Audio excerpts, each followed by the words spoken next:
You're watching Alaska's news source. The impacts of the COVID-19 pandemic are still visible in many ways. Businesses struggling to fill jobs, tourists starting to return to Alaska, and a lack of people volunteering. Eric Soul spent some time at the Anchorage Museum, where the ripples of the pandemic are still being felt.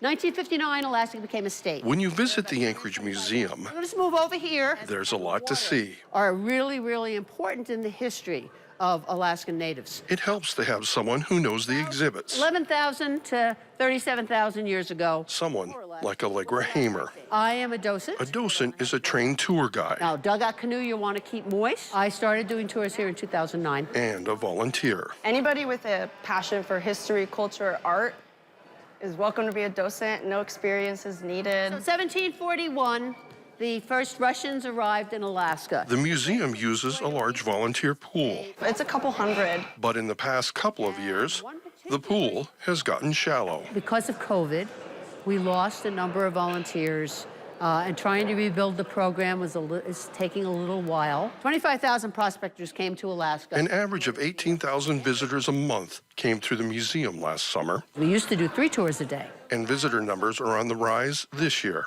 This is going to talk about Alaska's strategic location. But there is only one tour 4 days a week. We try to always have private and public tours available. We want to have public tours available daily.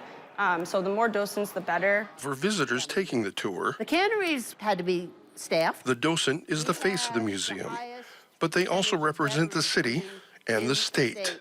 Alaska ambassadors. 1 in every 9 people is a veteran. The museum is working on rebuilding its docent numbers and looking for volunteers. We welcome people from all backgrounds, always looking to diversify the docent pools. Volunteers only need to bring their love for Alaska. When the Russians sold Alaska, And they get to really hone in on what they're passionate about.